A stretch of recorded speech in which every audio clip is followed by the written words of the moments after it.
Hey, what's up everyone? I want to show you guys a drill that we're running through at our instructor training today. And we're working on giving parents constructive feedback. Most young staff members are not going to feel comfortable actually talking to parents and giving them constructive feedback or giving them behavioral feedback. So you have to role play it with your team. I'm going to show you the formula and then I'm going to show you what our team is doing. Rotate. Okay, so up here, I know it's hard to read on the mirror and it's probably backwards for you guys. So we have a 5-step process. So this number one is we're teaching them that role play just by asking permission. So they go up and they say, hey, Mrs. Smith, can I give you some feedback on Johnny's training today? Or can I give you some feedback on how Johnny's doing in classes? So they ask permission from the parents. So that helps to lower the parents' guard. So they're more open-minded to feedback. Part two is being results focused. So the phrase that we say is, I want, okay? So after we ask permission, we say, let's say we're talking about Johnny's focus in class, right?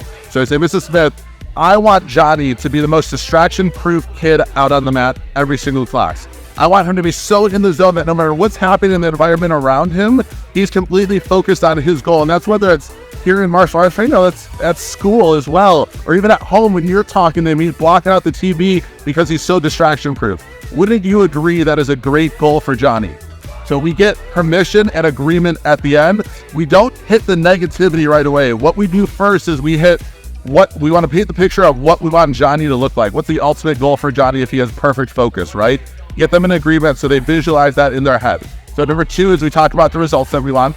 Number three is then we go to the improvement. So the improvement phrase is, in order to blank, we need to, all right? So in this case, it's gonna go like this. In order to help Johnny become distraction proof, we need to work together to help hold him accountable and help give him reminders since he's from a pretty young age. Okay, so that's all we're talking about. So the improvement. And added to that, I might say something like, that means when he's in class, we're really gonna do a great job of reminding him of those times to keep the eyes forward, to stand nice and still. And then we go to asking the parents for their part.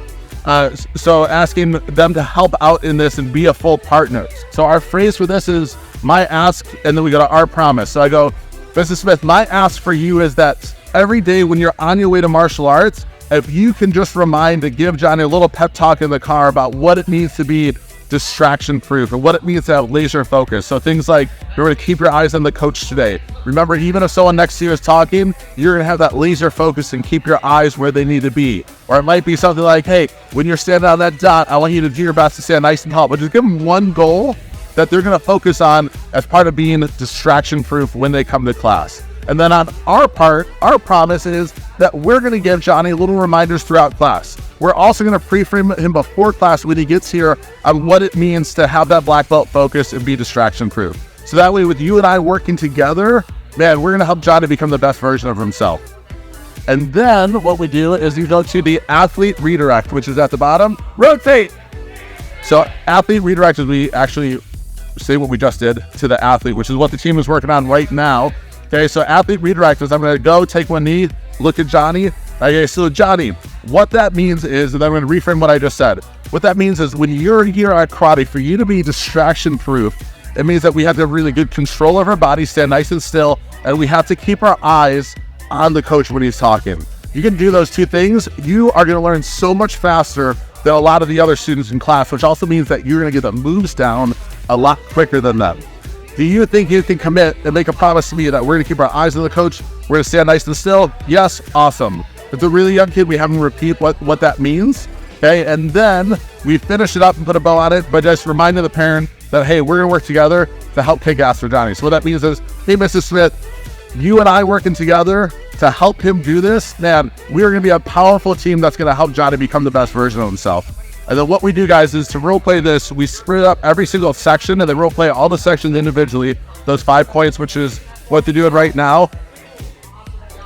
You see they're on their knee because they're talking to little Johnny right now. Rotate. Okay, let's put it all together. Yeah, okay, let's stick with focus. We're going to go from the top, okay, asking permission. Then we're going to go number 2 is the I want. So we're going to paint the perfect picture of him being distraction proof. Then we're going to talk about how we get them to improve. So in order to be distraction proof, we're going to need Johnny to have his eyes on coach when coach is talking, to control his body and stand nice and tall. Then we're gonna go to the my ask and our promise. So my ask is that every time Johnny comes to class, you just remind him on the way here of what it means to have that black belt focus. And then on our side, our promise is that we are going to do our best to make sure that we're constantly reminding him in class. If we see him start to pitch a little bit, we're going to challenge him to stand better than us, or be more focused than us, or be more focused than the kid next to him. So he's getting those constant reminders. Then we go to the athlete redirect. So Johnny, what that means is we explain the same thing to Johnny, maybe in a little bit more little kid terms so he understands. And then you and me working together, or you and us working together, is what's going to help Johnny succeed and become the best version of himself. Yes? Don't worry if you fumble. Just push through. All right, go.